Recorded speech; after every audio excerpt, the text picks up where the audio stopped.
आदरणीय अभिभावकगण, शिक्षक वृंद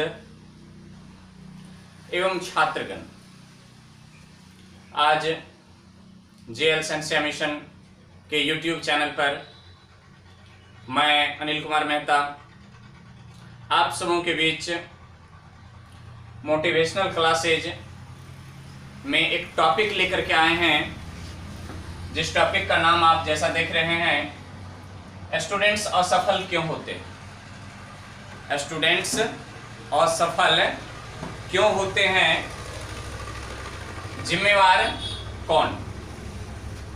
स्टूडेंट असफल क्यों होते हैं, जिम्मेवार कौन। ये आज की कहानी की शुरुआत है।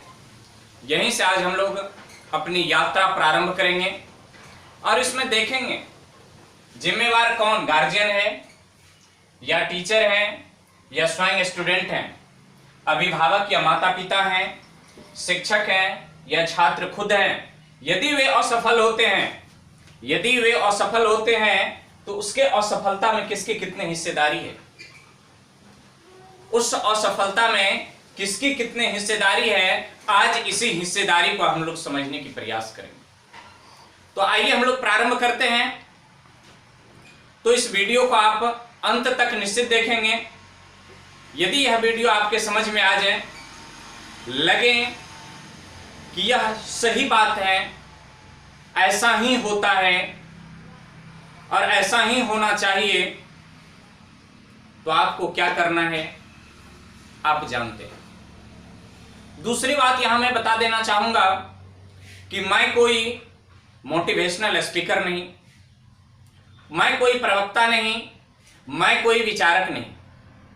जहां तक मेरी अपनी समझदारी है, जहां तक मेरी अपनी अनुभव है, जहां तक मेरी अपनी समझ है, उसके आधार पर आज मैं बात करूंगा। यह बात नीतिगत है, शास्त्रगत है, इसका तो मैं प्रमाण नहीं दे सकता हूं, लेकिन यह बात व्यक्तिगत है। आज की कहानी व्यक्तिगत है, इसकी पूरी पूरी गारंटी है। यदि ये बात आपको समझ में आ जाए, यदि ये बात आपके जहन में प्रवेश कर जाए, तो आप औरों को समझाने का प्रयास करेंगे और आपके अंदर यदि थोड़ी बहुत त्रुटि है तो उसको भी दूर करने के प्रयास करेंगे। तो जैसा आप देख रहे हैं, जिम्मेदार कौन, छात्र असफल क्यों होते हैं। यहां पर मैंने 3 व्यक्तियों का नाम लिखे हैं। एक गार्जियन है जिसे अभिभावक कहते हैं। अभिभावक वो माता पिता भी हो सकते हैं या माता पिता के अलावे कोई लीगल गार्जियन, जैसे कि मामा, नाना, दादा, मामी, नानी, मौसी, बुआ, मौसा, फूफा वगैरह वगैरह, ये सभी गार्जियन हो सकते हैं। या इसके अलावे यदि बच्चे कहीं दूर दराज रह रहे हैं तो आप उनको जिनके संरक्षण में रखते हैं वही उनके गार्जियन होते हैं। तो यदि बच्चे असफल हो रहे हैं तो इसके लिए जिम्मेदार कौन है और जिम्मेदारी में यह असफलता में किसके कितने हिस्सा है, कौन कितने योगदान के साथ अपनी भूमिका निभा रहे हैं। तो आइए बारी बारी से हम लोग जानते हैं। वीडियो पर अंत तक बने रहेंगे और अंत तक आप निश्चित समझ जाएंगे कि आखिर होता क्या है। जैसा कि हम लोग पहले से ही जानते हैं, बच्चे जब छोटे होते हैं, बच्चे जब जन्म लेते हैं, तो वहां से उसको आप चाहते हैं कि हमारे बच्चे संस्कारी हो, चरित्रवान हो, आज्ञाकारी हो, और ऐसा बनाने का आप प्रयास भी करते हैं। बुरा न माने, यदि कोई व्यक्ति चोर है, यदि कोई व्यक्ति गुंडे हैं, यदि कोई व्यक्ति व्यभिचार हैं, उनके भी जो अपने बच्चे होते हैं ना, वो नहीं चाहते हैं कि मेरे बच्चे मेरे जैसे हों, मेरे बच्चे मेरे जैसे चोरी करें, मेरे बच्चे मेरे जैसे व्यभिचारी हों, मेरे बच्चे प्रोस्टिट्यूशन में लीन हो जाएं। ऐसा कोई नहीं चाहता है। फिर भी हो जाता है, क्या कहीं ये वंशानुगति तो नहीं? क्या कहीं ये उपार्जित तो नहीं? क्या कहीं ये हेरिडिटी तो नहीं? क्या कहीं ये संसर्ग से तो नहीं आया है? कहां तक इसमें कितनी सच्चाई है, आज इसको व्यक्तिगत तौर पर, ना कि शास्त्रगत ना ही नीतिगत, व्यक्तिगत तौर पर मैं इसकी व्याख्या करने जा रहा हूं। तो जैसा देखिए, अभिभावक की बात करें पहले। अभिभावक जब बच्चे जन्म लेते हैं, सीखना प्रारंभ करते हैं, उसे सिखाना प्रारंभ करते हैं, तो सबसे पहली बारी आती है कि इसे किस प्रकार के गुरुकुल में दिया जाए। आजकल गुरुकुल चलते नहीं, किस प्रकार के शिक्षण संस्थान चुना जाए, किस प्रकार के शिक्षक के पास इसे रखा जाए, ताकि इसके अंदर की बुराइयां दूर हो करके ये अच्छे व्यक्ति बन सकें, अच्छे नागरिक बन सकें, एक जिम्मेदार नागरिक बन सकें और जिम्मेदाराना व्यवहार कर सकें। इसके लिए अभिभावक की पहली जिम्मेदारी होती है। जब आप शिक्षक के पास उन्हें पहुंचा देते हैं, पहले के जमाने में गुरुकुल हुआ करते थे, तो उसके बाद आ जाती है शिक्षक की अहमियत। यदि बच्चे को अपने पास रख रहे हैं, तब तो उनके माता पिता, भाई बंधु, सगे संबंधी, सारे के सारे वे शिक्षक हो जाते हैं जो अपने बच्चे को अपने पास रखते हैं, या दूसरों के बच्चे को अपने पास अपने बच्चे समझकर उसे ले लेते हैं और रखते हैं, उसे ढालने का प्रयास करते हैं ताकि ये अच्छे मूर्त बन सकें, अच्छे नागरिक बन सकें। उसके बाद आ जाते हैं स्टूडेंट। यदि बच्चे छोटे हैं, 3 साल, 4 साल, 5 साल, 6 साल, 7 वर्ष, 8 वर्ष, 9 वर्ष, 10 वर्ष, 11 वर्ष, 12 वर्ष, 13 वर्ष, इससे ज्यादा उम्र के बच्चे को आप छोटे बच्चे नहीं कहेंगे। तो जो बच्चे आज 12 वर्ष से नीचे हैं और जो बच्चे 12 वर्ष से ज्यादा हैं, जो बच्चे 12 वर्ष से नीचे हैं, मैं उनके शिक्षक, उनके अभिभावक, उनके माता पिता, उनके गार्जियन से मैं अपील कर रहा हूं। जो बच्चे 12, 13, 14 वर्ष से अधिक हैं, अपनी जिम्मेवारी को समझ रहे हैं, मैं वैसे बच्चे से अपील कर रहा हूं। यदि आपकी व्यवहार में, यदि आपकी कार्यशैली में थोड़ी सी त्रुटि है, तो आप उन्हें सुधारें। आप उन्हें सुधार सकते हैं। कोई लक्षण, कोई गुण, या कहिए कुछ ऐसे गुण होते हैं जो पैतृक संपत्ति के रूप में आते हैं, जिसे हम लोग वंशानुगत कहते हैं, जो पीढ़ी दर पीढ़ी दादा से बाप में, बाप से बेटा में, फिर आगे स्थानांतरित, इसे वंशानुगति कहते हैं। कुछ होते हैं कि माहौल को देखते हुए हम सीखते हैं, जिसे हम लोग उपार्जित कहते हैं, तो इस जिम्मेदारी, चरित्रवान, एक कामयाब और बच्चे को सफल कैसे बनाएं, ये वंशानुगत है या उपार्जित है, इन पर हम एक अगले वीडियो में चर्चा करेंगे। आज हम इस बात पर चर्चा कर लें कि बच्चे असफल क्यों होते हैं, उसमें गार्जियन की क्या अहम भूमिका है, क्या भूमिका है, अहम तो छोड़िए, क्या भूमिका है उसमें, उनके शिक्षक की क्या भूमिका है और स्टूडेंट की क्या भूमिका है। मैं परत दर परत इससे अपनी जो आंख के ऊपर पट्टी बंधी होती है, मैं उसे क्या करता हूं, अलग करने का प्रयास करता हूं। सबसे पहले मैं बात करूं अभिभावक बंधु की। कुछ ऐसे अभिभावक होते हैं जो आंख वाले होते हैं, कुछ ऐसे अभिभावक होते हैं जो बिना आंख के होते हैं। आंख वाले बच्चे, आंख वाले अभिभावक अपने बच्चों पर या अपने मोहल्लों के बच्चों पर दृष्टि गड़ाए रहते हैं। क्या इनके व्यवहार में कोई परिवर्तन तो नहीं आ रहा है? बिना आंख वाले गार्जियन जो होते हैं, जो आंख रहते हुए भी अंधा, वैसे गार्जियन अपने बच्चों की त्रुटियों पर ध्यान देने के बजाय, उन्हें सुधारने के बजाय, उन्हें समझाने की बजाय उनके साथ हो लेते हैं। मेरा बेटा ऐसा नहीं हो सकता, मेरी बेटी ऐसी नहीं हो सकती है। आज इस अंधविश्वास से आप बाहर आइए। ये 4G नहीं, ये 5G जनरेशन है, ये 5th G जनरेशन है। आज के बच्चे कैसे होते हैं और इनसे पहले के बच्चे कैसे हुआ करते थे।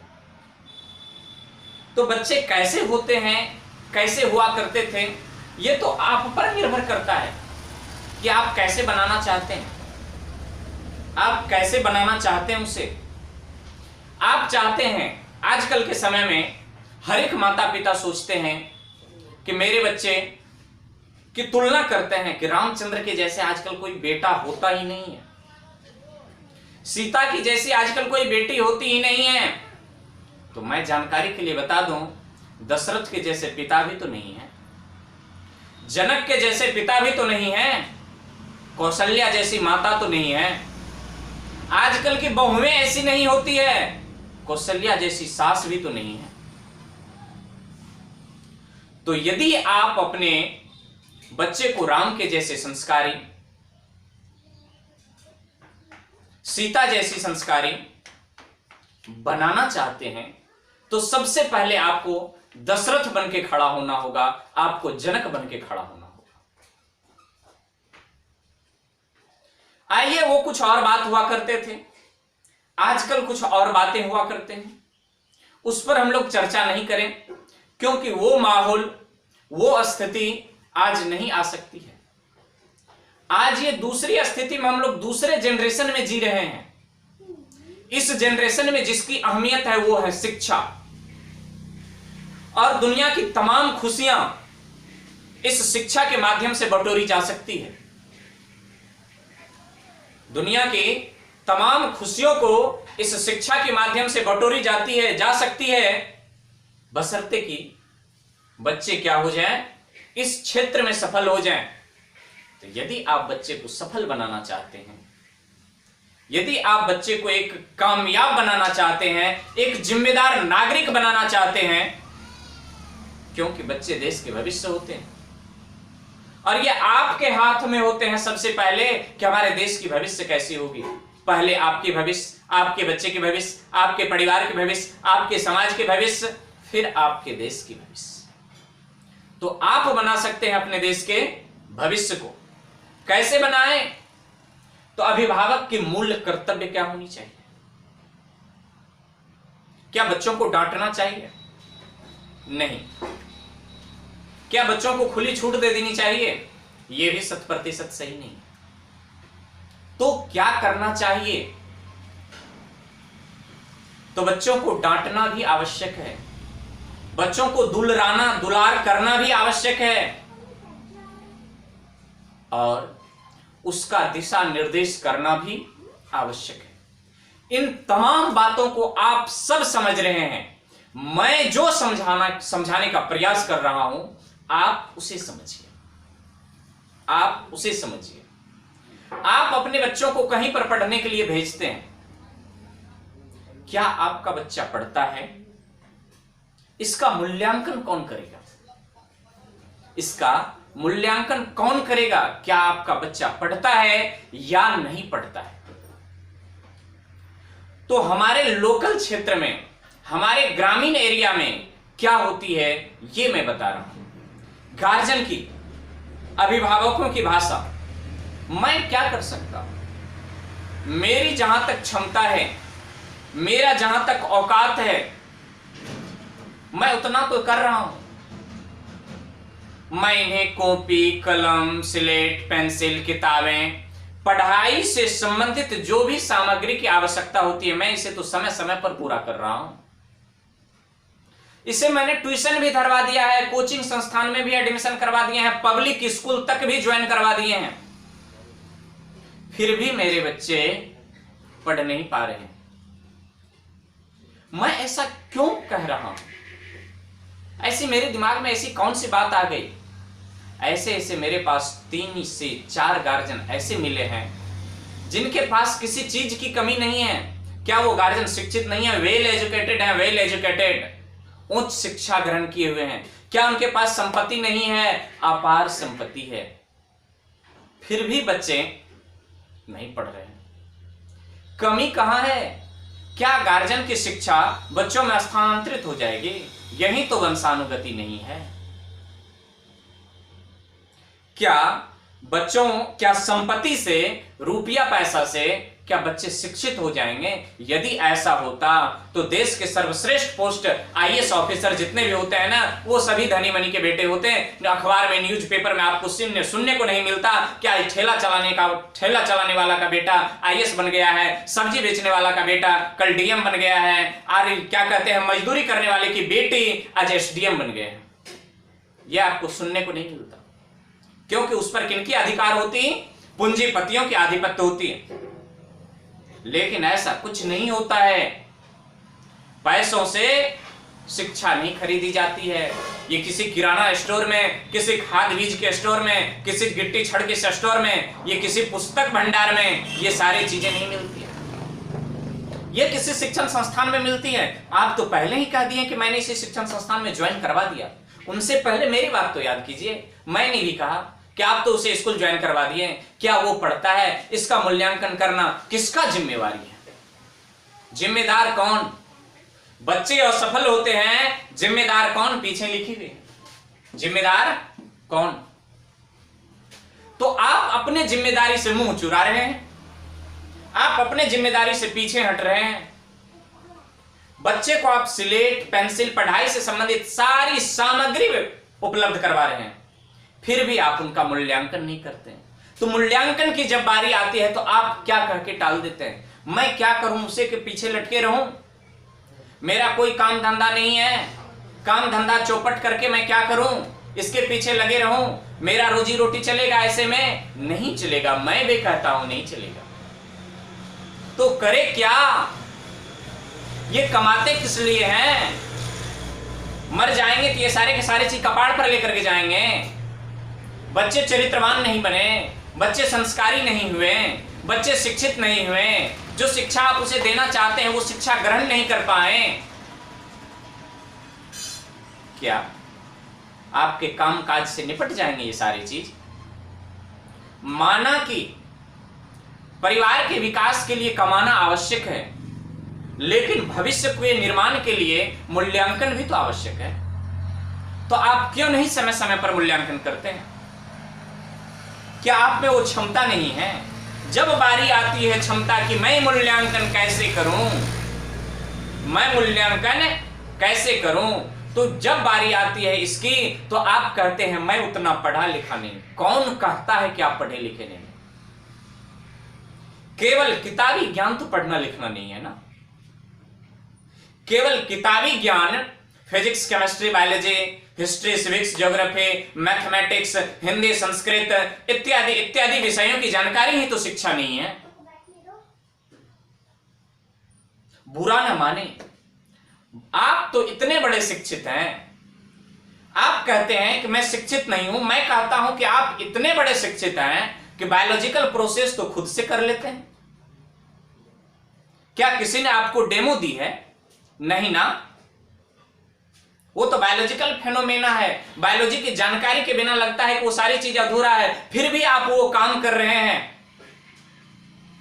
फिर भी आप वो काम कर रहे हैं। जैसे बच्चे उत्पन्न करना, ये तो इसमें तो किसी हमें नहीं लगता है कि कोई कहते हैं कि मैं शिक्षित हूं, मैं शिक्षित नहीं हूं इसलिए मुझे बच्चा नहीं हो रहा है। ऐसी बात तो नहीं है। तो आप अपने आप को कहते हैं कि मैं इतना पढ़ा लिखा नहीं हूं, लेकिन बायोलॉजी के सर्वश्रेष्ठ सबसे उत्तम प्रक्रिया को आप खुद ही कर लेते हैं। क्या यहां शिक्षा नहीं है? इसलिए मैं कहता हूं कि आपसे अधिक शिक्षित तो कोई हो ही नहीं सकते। केवल फिजिक्स, केमिस्ट्री, बायोलॉजी की जानकारी रख लेना, हिस्ट्री, सिविक्स, ज्योग्राफी की जानकारी रख लेना ही शिक्षा नहीं है। कुछ और भी पहलू है शिक्षा की। शिक्षा की कुछ और भी कसौटी है, उसे उजागर कीजिए और अपने बच्चों का मूल्यांकन कीजिए। फॉर एग्जाम्पल मैं बताऊं, आप अच्छे पैसे वाले हैं, ठीक, या फिर आप मध्यम वर्ग के हैं, या फिर आप निम्न वर्ग के हैं, या फिर आप मजदूर वर्ग के हैं। सब कोई चाहते हैं कि मेरा बच्चा अच्छा से अच्छा शिक्षा ग्रहण करें।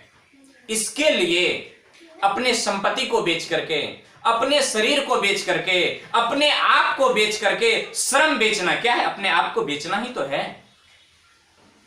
मजदूरी करना ये अपने आप को बेचना ही है। अपने आप को बेच करके बच्चे को अच्छे इंस्टीट्यूट में दे देते हैं कि ताकि मेरा बच्चा क्या करें, पढ़े। जब आपकी बच्ची वहां बच्चे या बच्चियां असफल होते हैं, आपको जो आप चाहते हैं मनोनुकूल, आपके मन के अनुकूल यदि आपको फल नहीं मिलता है ना, प्रति उत्तर नहीं मिलती है, रिटर्निंग नहीं मिलता है, तो आप निराश हो जाते हैं। लेकिन निराश मत होइए। निराश होने से पहले अपने आप सर पर हाथ रखिए और अपने आप से पूछिए, क्या इंस्टीट्यूट में दे देना ही मात्र काफी है? अच्छे शिक्षक के पास दे देना भी एक काफी है? ये काफी नहीं है। आप अपने बच्चों से पूछें, तुम्हारी पढ़ाई लिखाई कैसे चल रही है? जितने भी समस्या है, तुम्हारी समस्या का समाधान मिल रहा है कि नहीं मिल रहा है? आप उन शिक्षक से बात करें, मेरा बच्चा कैसा है। मैं भी एक शिक्षण संस्थान चलाता हूं। मेरे यहां भी ऐसे कोई गार्जियन नहीं होते हैं कि आए मेरा बच्चा कैसा है, कैसे पढ़ने में है, हम तो आप ही को सौंप दिए हैं, आप जैसा करें, पढ़ाएं ना पढ़ाएं, मेरा बात ही नहीं सुनते हैं। यहां से फिर एक नई कहानी प्रारंभ हो जाती है। आपका बच्चा यदि आपकी बात ना सुने तो कल मेरे पास आए हैं, क्या मेरा बात वो सुनेंगे? नहीं, सुन ही नहीं सकते हैं।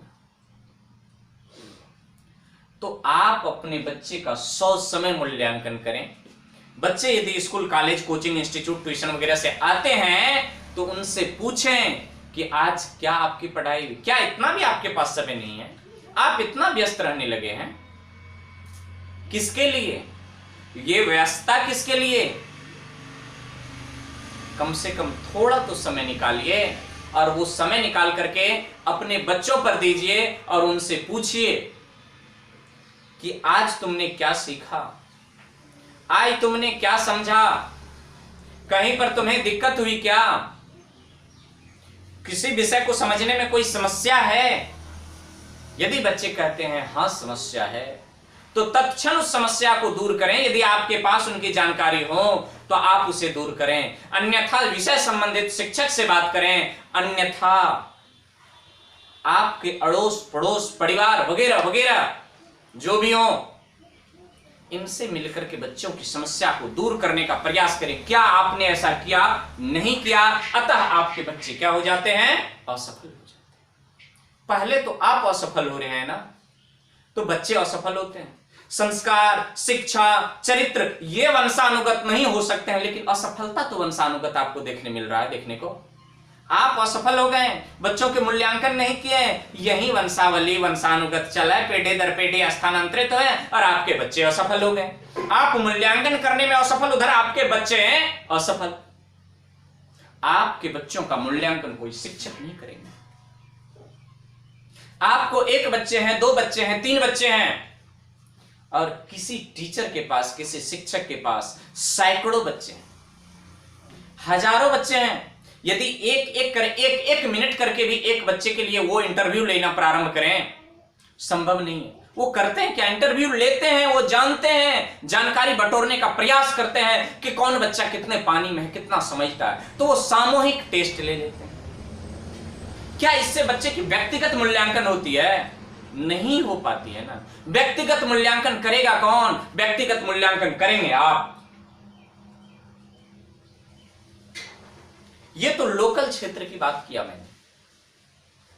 आप लाखों रुपया खर्च करके बच्चों को बड़े से बड़े इंस्टीट्यूट में पहुंचा देते हैं, जैसे कि कोटा।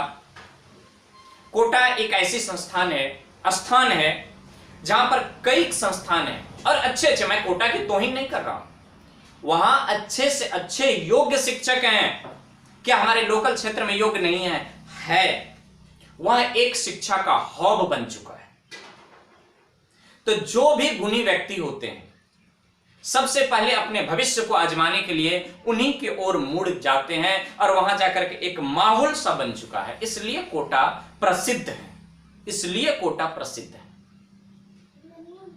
तो आप अपने बच्चों को कोटा भेज दिए, मान लिया कोटा भेज देते हैं पढ़ाई करने के लिए। पढ़ाई करने के लिए कहां भेज दिए? आप अपने बच्चे को कोटा भेज दिए। जैसे ही आप अपने बच्चों को किसी कोटा के किसी इंस्टीट्यूट में जाकर के नामांकन करवाते हैं, वहीं से आप समझ बैठते हैं कि मेरा बेटा डॉक्टर बन गया, मेरा बेटा तो इंजीनियर हो गया। पता चलता है कि साल दर साल बीतते गए, लेकिन एक भी डॉक्टर और इंजीनियर, यदि 2 बच्चे को भेजे हैं तो वो डॉक्टर या इंजीनियर होकर के नहीं लौटे। क्या इसके लिए कोटा के शिक्षण संस्थान जिम्मेदार हैं? क्या वहां के शिक्षक जिम्मेवार हैं? नहीं, ना तो वो इंस्टीट्यूट जिम्मेवार है इसके लिए, ना ही वहां के शिक्षक जिम्मेवार हैं।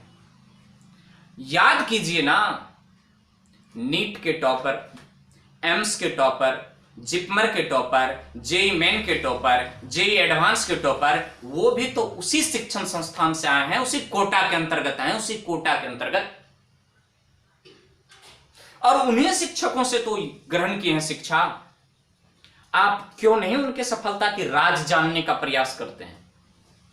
मैंने किसी बच्चे का इंटरव्यू सुना था और उन्होंने कहा कि यदि मेरे पास मेरी मां नहीं होती तो शायद आज मैं एम्स टॉपर नहीं होता।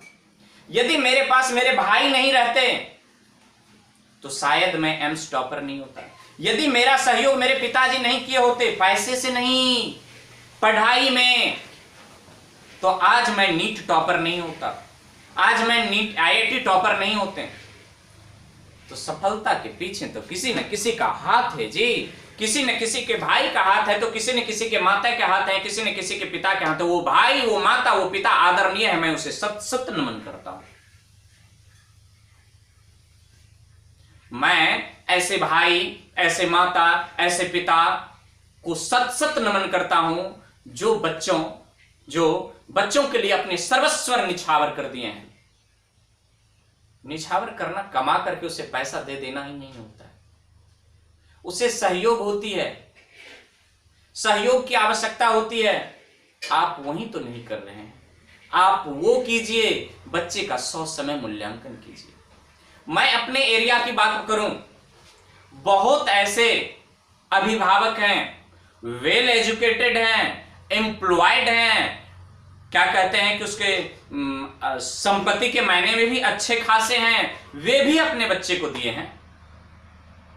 आज दिए हैं, आज से पहले भी दे चुके हैं, और लगभग जब से प्रारंभ हुई है ये कोटा की सिलसिला, तब से देख रहे हैं कि मेरे एरिया से भी बच्चे जा रहे हैं। लेकिन मैं आंख दौड़ा करके देखता हूं, 2008 के बाद, याद कर लेंगे आप, 2008 के बाद मेरे एरिया में इक्का दुक्का गिने चुने डॉक्टर बने हैं, आईआईटी कंप्लीट किए हैं। गिने चुने इक्का दुक्का, गए कितने? हर घर से, हर परिवार से बच्चे पहुंचे। क्या हर परिवार में डॉक्टर हो गया? क्या हर परिवार में इंजीनियर हो गए? नहीं हुए। ऐसा क्यों? क्या आपने पैसा नहीं दिया? क्या आपने मेहनत नहीं की? आपने वो सब किया जो सब करते हैं, लेकिन आपने वो नहीं किया। क्या नहीं किया? आपने बच्चों के मूल्यांकन नहीं किए कि क्या बेटा समझ में आता है, समझते हो वहां की पढ़ाई, वहां की विधि व्यवस्था अच्छा लगा ना, विषय की सही तैयारी चल रही है ना, यही जानने की प्रयास नहीं की। यदि जाने भी तो आपके बच्चे आपसे झूठ बोल गए। आएंगे, इधर भी आएंगे, पहले तो आप निपट लीजिए, पहले आप निपट लीजिए, इधर आएंगे, अब फिर पीछे वाले को छिपा करके रखें। चूंकि मैं भी इसी श्रेणी में आता हूं, मैं भी इसी श्रेणी में आता हूं। तो आप क्या करें? आप क्या करें? तो आप करें, बच्चों की सही योग्यता का परख करें, उसके आधार पर निर्णय लें बच्चे को किस विभाग में ले जाना चाहिए, और बच्चों से भी बात करें कि उनका मिजाज किधर की ओर है, वो क्या करना चाहते हैं। तो बच्चों के इच्छा के आधार पर, उसके अभिरुचि के आधार पर ही जिधर की ओर झुकाव हो उधर की ओर बच्चे को डाले। जबरदस्ती न ठूसे कि तुम्हें इंजीनियर ही बनना है, तुम्हें डॉक्टर ही बनना है। डॉक्टर इंजीनियर के अलावे भी कई क्षेत्र हैं जहां अपनी किस्मत आजमाए जा सकते हैं। क्या वो पोस्ट अच्छी नहीं है? क्या उसकी गरिमा कम है? नहीं, उसकी गरिमा कम नहीं है। सबकी गरिमा अपनी अपनी जगह ठीक है, अपने अपने जगह सब अच्छे हैं। तो आपके बच्चे असफल क्यों हो रहे हैं? क्योंकि हो रहे हैं आप असफल, अतः ये वंशानुगति के तहत आपके बच्चे भी हो गए असफल। आप कहां असफल हुए? अपने शिक्षा दीक्षा में। क्या आप असफल हो गए उन्हें खाना आपूर्ति या पढ़ाई से संबंधित सामग्री आपूर्ति करवाने में? नहीं, आप असफल हो गए उनके मूल्यांकन करने में, आप असफल हो गए इंस्टीट्यूट चुनने में, आप असफल हो गए शिक्षक को चुनने में। चंद्रगुप्त मौर्य, आचार्य चाणक्य भी थे, आचार्य सुखदेव भी थे, क्यों नहीं आंभिक कुमार विजय यात्रा पर निकले? क्यों चंद्रगुप्त विजय यात्रा पर चले गए? तो आचार्य की भी अहम भूमिका होती है, शिक्षकों की भी अहम भूमिका होती है। क्या आंभिक कुमार विजय यात्रा पर नहीं जा सकते थे? जा सकते थे। क्या वो योग्यता केवल चंद्रगुप्त में थी? औरों में थी। क्या उसे निखारने का काम किसी ने किया? क्या सुखदेव ने ऐसा निखारने का प्रयास किया? नहीं, उसे और उसको हवा दे करके उसके अहंकार को निखार दिया। जबकि चाणक्य ने चंद्रगुप्त के अंदर अहंकार नहीं भरा, उसके अंदर जो प्रतिभाएं थी उसको उजागर करने का प्रयास किया। इस मायने में तो शिक्षक भी दोषी है ना। विश्व में आदिकाल की तो मैं बात ना करूं, लेकिन यहां से तो बात कर ही सकता हूं। चाणक्य के जैसे आज तक ना कोई शिक्षक हुए और चंद्रगुप्त के जैसे आज तक ना कोई शिष्य हुए। आप मूल्यांकन करें अपने, आप अपने बच्चों का क्या करें? मूल्यांकन करें। अतः बच्चों की असफलता में आप 50% के हिस्सेदार हैं। कितने प्रतिशत की? आपकी हिस्सेदारी कितने प्रतिशत की है? 50% की हिस्सेदारी आप हैं, आपकी है। बच्चों का सोच समय मूल्यांकन करें, शिक्षकों से बात करें, मेरा बच्चा कैसा पढ़ता है, मेरा बच्चा कैसे पढ़ सकता है, इसकी अभिरुचि किस क्षेत्र में है। जबरदस्ती उस पर ना थोपें, उसके अभिरुचि के आधार पर उसे विषय चयन करने की स्वतंत्रता दें। और पढ़ाई कर रहे हैं इसकी समय समय पर व्यक्तिगत तौर से आप मूल्यांकन करें। आइए मैं इन शिक्षक समाज से कहता हूं, आप भी बच्चों की असफलता में 30% के हकदार हैं। यदि मैं इसके अंतर्गत हूं तो मैं भी तो 30% के हकदार हूं। अब शेष कितने रह गए? 30, ये 50, 80। आप भैया स्वयं 20% के जिम्मेदार हैं। आप स्वयं 20% के जिम्मेवार हैं। कैसे? आइए मैं एक्सप्लेन करता हूं। अभिभावक कैसे जिम्मेवार हैं, अभी मैंने आपको बताया। बच्चों के समय मूल्यांकन करें, अच्छे संस्थान का चयन करें, शिक्षकों से व्यक्तिगत तौर पर बात करें, अपने बच्चे के विषय में जानें और अपने बच्चों को बच्चा ही रहने दें, उसे कभी बाप न होने दें। क्या वो बाप होने का मतलब क्या? हाँ, आप कहेंगे बाप होने का मतलब क्या? कि आप अपने आप को उनके सामने तुच्छ न समझे ना। फिर एक मैं उदाहरण से समझाता हूं। यदि आप अपने बच्चे को कोटा भेज देते हैं ना, तो वहीं से समझ बैठते हैं कि मेरा बेटा कोटा में पढ़ता है, शायद मुझसे ज्यादा समझदार है, और यही भूल आप कर जाते हैं और घुस जाते हैं आपके बच्चे पंचवर्षीय योजना में। यही भूल आप कर जाते हैं। आप उनसे पूछते नहीं हैं कि अगले बार तो तुमने इतना नंबर लाया था 50%, तो अब की बार तुम 48 कैसे हो गया। ये पूछने के बजाय उनके पास ऑप्शन खोल देते हैं। चलो मेडिकल नहीं हुआ, क्या करें, एग्रीकल्चर है, एग्रीकल्चर नहीं हुआ, फिशरीज है, फिशरीज नहीं हुए, और क्या है, फिजियोथेरेपी है, अल्ट्रासोनिक है, डिप्लोमा में घुस जाओ, कुछ तो करो। यदि आप अपने बच्चे को बनाना चाहते हैं सफल, तो संकल्प में ना दीजिए उसे कोई विकल्प। संकल्प में कोई विकल्प नहीं, ठोक दें। करना है एमबीबीएस, मैं भी कहता हूं कम समय ना दें उसे, कम से कम 5 वर्ष तो दें। 1 वर्ष, 2 वर्ष, 2 वर्ष तो उसके कोर्स कंप्लीट करने में, तीसरी वर्ष उसे समझने में, चौथी वर्ष प्रयास, 5वीं वर्ष प्रयास। इससे ज्यादा यदि आप उसे समय दे रहे हैं तो शायद आप बहुत बड़ी गलती कर रहे हैं। तो इससे कम भी यदि समय दे रहे हैं और इच्छा जताते हैं कि मेरा बेटा डॉक्टर बने, डॉक्टर भगवान के दूसरे रूप होते हैं। समझिए, अहमियत को समझिए। समय लगता है, तो ना तो उसे कम समय दें और ना ही ऐसा कि समय की आजादी दे दें उसे। और बीच में मूल्यांकन करते हैं प्रतिवर्ष, उनके ऊपर लोड रखें, उनके ऊपर लोड रखें कि पढ़ाई करो ना, इसके अलावा तुम्हारे पास कोई चारा ही नहीं है। पढ़ना है तो पढ़ना है, नहीं पढ़ना है तो पढ़ना है, करना है तो वही करना है, नहीं करना है तो वही करना है। इसके स्थान पर आप क्या करते हैं, उसे विकल्प दे देते हैं। कोई बात नहीं, एमबीबीएस नहीं हुआ बीडीएस है, बीडीएस नहीं हुआ बीएचएस एमएस है, आयुर्वेद आचार्य हैं, ढेर सारी ऑप्शन खुली हुई हैं, एग्रीकल्चर है, फिशरीज हैं, उसका फॉरेस्ट्री है, ढेर सारे आप उसके ऊपर ऑप्शन ला करके रख देते हैं। और जैसे ही ऑप्शन देते हैं उन्हें, आपको परास्त करने में वो हो जाता है सफल, और अपने आप को कर लेता है असफल। जिम्मेदार है 20%। इस महीने में आपकी अहम भूमिका है। आइए दूसरी और बात कर लें। टीचर चाणक्य बने, सुखदेव ना, चाणक्य बने सुखदेव ना।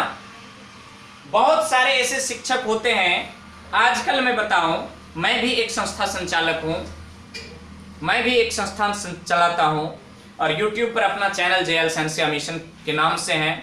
ये इसी नाम से संस्था भी चलाया करते थे, जो आज किसी और नाम से चला रहे हैं। मैं नाम तो लेना नहीं चाहूंगा, क्योंकि वो लोग समझ बैठेंगे कि शायद ये अपने संस्था की प्रचार कर रहे हैं। बात यहां पर ये हो जाती है ना कि आजकल ये शिक्षण संस्थान, ये दुकानें बन चुकी है, ये कमाई का एक जरिया है, ये यहां से पूंजी बटोरा जा सकता है, जमीन खरीद सकते हैं, घर मकान बनाए जा सकते हैं। क्या आपकी यही कर्तव्य है? क्या शिक्षण संस्थान की यही कर्तव्य है? नहीं, ये कर्तव्य उनकी नहीं है। क्या मेरी संस्था चल रही है, मेरा भी यही इच्छा है, तो क्यों नहीं? सबका जब यही है तो मेरा क्यों नहीं? तो फिर मैं ऐसे क्यों कह रहा हूं? थोड़ी बहुत आपसे लगाव है, मैं आपको समझा रहा हूं, मैं आपको बता रहा हूं। हमारे यहां, हमारे क्षेत्र में, हमारे देश में ठगों की तो कमी नहीं है ना, पर ईमानदारों की भी तो कमी नहीं है। आपको प्रलोभन देते हैं कि इसमें आ जाइए, इसमें आ जाइए, इसमें आ जाइए, इसमें आ जाइए, और आप उस प्रलोभ में फंस जाते हैं। और थोड़ी बहुत आपके बच्चे की तारीफ क्या कर दी है, आपके बच्चे बहुत अच्छे पढ़ते हैं, बहुत अच्छे पढ़ने में हैं, ये कर सकता है, ये कर सकता है, वो कर सकता है। इसी प्रलोभ में आप फंस करके गलत इंस्टीट्यूट का, गलत शिक्षक का चयन कर लेते हैं। इसी स्थान पर आप चाणक्य को नहीं चुन करके आचार्य सुखदेव को चुन लेते हैं। हाल देख लिए होंगे अंबिक कुमार की, मैं इतिहास की बात कर रहा हूं। तो चाणक्य को चुने, सुखदेव को नहीं। बच्चों को चंद्रगुप्त बनाएं, अंबिक कुमार नहीं। तो मैं यहां पर अपने शिक्षक समाज की ओर से बता रहा था कि यहां बहुत सारे इंस्टीट्यूट हैं और ये बिजनेस है, व्यापार है, ये शिक्षा व्यापार है।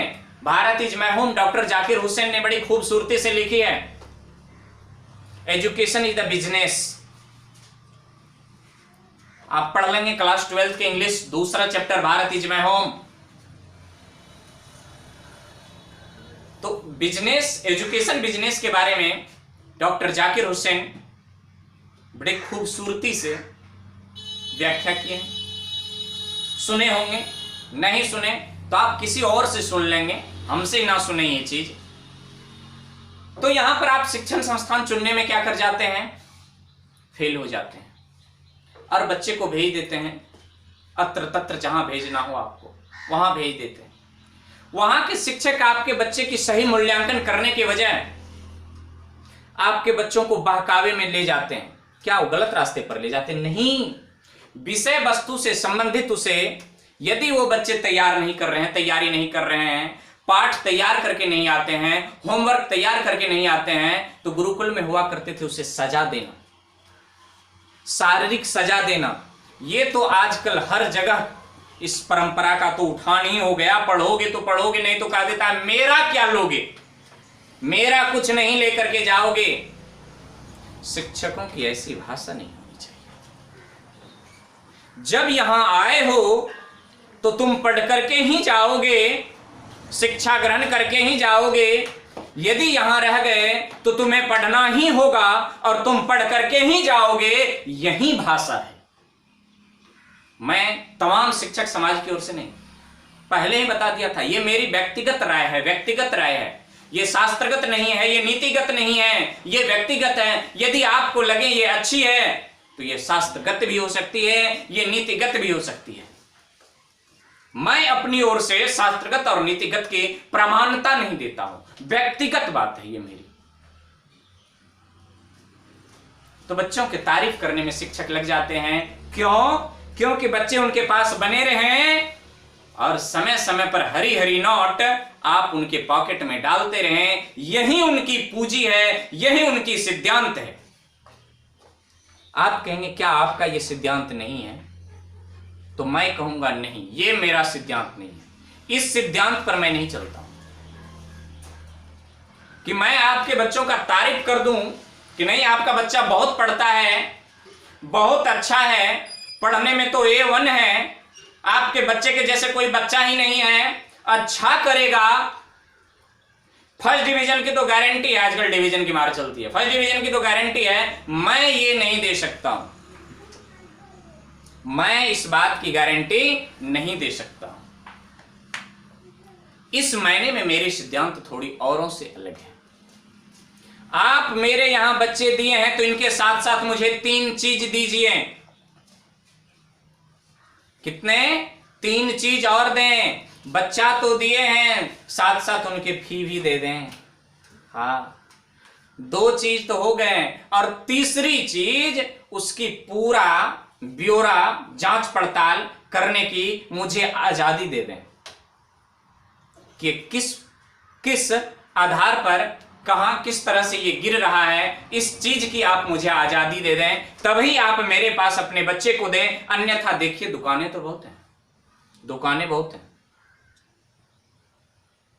तो इस मायने में थोड़ी अपने आप को सिद्धांतवादी समझता हूं। तो शिक्षक चुनने में आप क्या हो जाते हैं? असमर्थ हो जाते हैं। यदि आपके बच्चे असफल हो रहे हैं तो इसका मतलब 30% वो शिक्षक जिम्मेवार हैं। अब आइए मैं स्टूडेंट की बात कर लेता हूं। स्टूडेंट भी कई तरह के होते हैं। कुछ होते हैं काम चलाने वाले, कुछ होते हैं शिक्षकों को जांच करने वाले, चेक करना चल होता है, जांच चेक करना पड़े छे। शिक्षकों को जांचने वाले। अरे तुम कौन होते हो जांच करने वाले भैया? और कुछ छात्र होते हैं जो पढ़ने के लिए आते हैं और वो पढ़ते हैं। कुछ छात्र होते हैं जो तेरी मेरी .com पर चक्कर चलाने के लिए आते हैं। ऐसे भी छात्र होते हैं। थोड़ी बहुत मैं इस बेबाकी शब्द के लिए भी जाना जाता हूं कि मुझे ये भय नहीं होता है कि आप मुझे गाली देंगे कि क्या कहेंगे। आप कुछ भी कहें, मुझे जो कहना है मैं वो कह के ही रहूंगा। तो इस महीने में स्टूडेंट कितने प्रतिशत असफल हो जाते हैं? 20% वो खुद के असफलता के लिए जिम्मेदार हैं। पढ़ाई के लिए मोबाइल लिया है लेकिन खेलता है भेजा भेजी। तो क्या करें? 24 घंटे नजर रखें उन पर गार्जियन।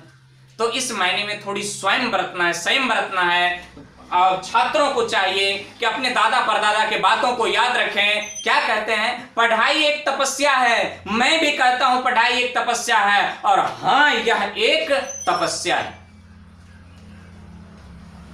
यदि किसी तपस्वी की ध्यान भटक जाए तो तपस्या भंग हो जाती है। यदि किसी छात्र की रास्ता बदल जाए तो पढ़ाई भंग हो जाती है, वो असफल हो जाते हैं।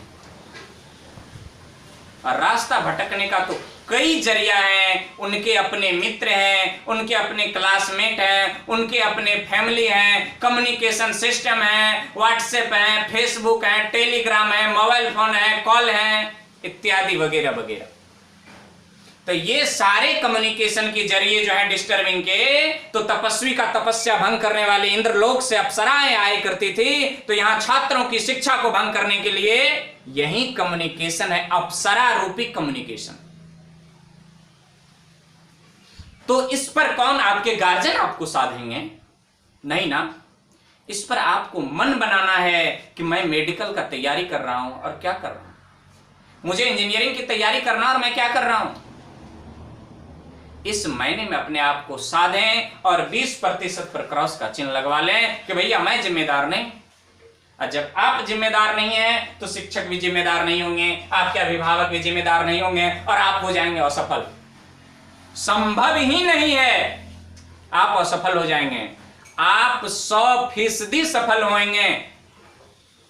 तो मेरा यही अपील है अभिभावकों से, शिक्षकों से, कि बच्चों को ये छूट ना दे दें कि वो होमवर्क ना करें और आप उसे आसानी से छोड़ दें। उसे सजा दें, निश्चित सजा दें। हमारे गवर्नमेंट सिस्टम ने आजकल क्या किया है, अरे 0 से 8 वर्ष के बच्चों के लिए ऐसी सिस्टम है।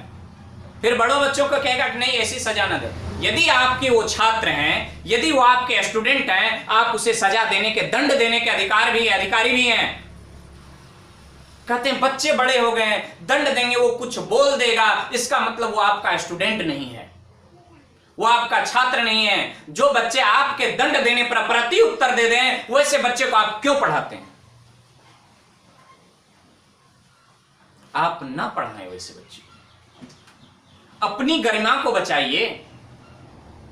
आप उसे दंड दे रहे हैं, बच्चे प्रति उत्तर दे रहे हैं, वो शायद बच्चे नहीं है, किसी आप गैर को, वो स्टूडेंट नहीं है, वो छात्र नहीं है, वो आपके शिष्य नहीं है, आप किसी गैर को शायद दंड दे दिए। जैसे राह चलते हुए राहगीर को दंड दे दिए, वो कुछ कह दिए और वो उल्टा करके आपको कुछ कह दिए। शायद वो राहगीर हैं, राह पर चल रहे हैं, वो आपके छात्र नहीं है, वो आपके शिष्य नहीं है। लेकिन यदि वो आपके शिष्य हैं तो आपके बात को सुनेंगे और 100% आपके दिए गए कार्य को करेंगे। यदि आपके दिए गए कार्य को करेंगे तो बच्चे कभी असफल नहीं होंगे, और आप अपने जिम्मेदारी से तो मुंह मोड़ लेंगे ना, कि ना मैं अपनी ओर से 30% जिम्मेदार नहीं हूं, मुझे जो करना चाहिए था मैंने किया। शिक्षण संस्थान को बिजनेस का हब न बनाएं, बच्चे को संस्कार दें, बच्चे को संस्कारी बनाएं, बच्चे को चरित्रवान बनाएं, बच्चे को शिक्षा दें, जो दिए हैं उनसे वापस लेने का प्रयास करें। मैं आज डंके की चोट पर कह सकता हूं, मेरे यहां के बच्चे, मैं इंटरमीडिएट स्तर तक को ही पढ़ाता हूं तो केवल इंटरमीडिएट की ही गारंटी है। 100% बच्चे यहां से सफल हुए हैं, और बस मेरी यही सिद्धांत है। तो मैं अपने अभिभावकों से, शिक्षक समाज, संस्था संचालकों से एवं छात्र बंधुओं से बस यही निवेदन करता हूं। इन्हीं चंद शब्दों के साथ मैं अपने वाणी पर विराम लगाता हूं। आपको बता दें, अगले बार जब आएंगे तो हम दूसरी लेक्चर के साथ आएंगे, और वो आपको बता दें वहीं क्या क्या शिक्षा, कामयाबी, चरित्रवान, संस्कार वंशानुगति होता है? क्या यह उपार्जित होता है? वंशानुगति जो पीढ़ी दर पीढ़ी स्थानांतरित होते हैं, उपार्जित जो अपने जीवन काल में कमाते हैं, क्या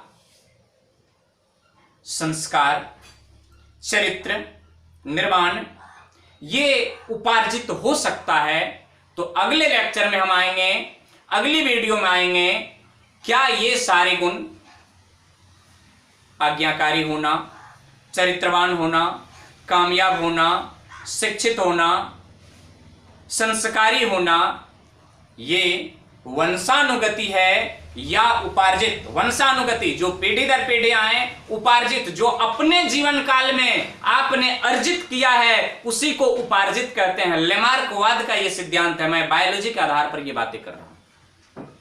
लेमार्कवाद का यह सिद्धांत है, वंशानुगति या उपार्जित। इन्हीं चंद शब्दों के साथ आज लेते हैं हम आपसे विदा। जय हिंद, जय भारत।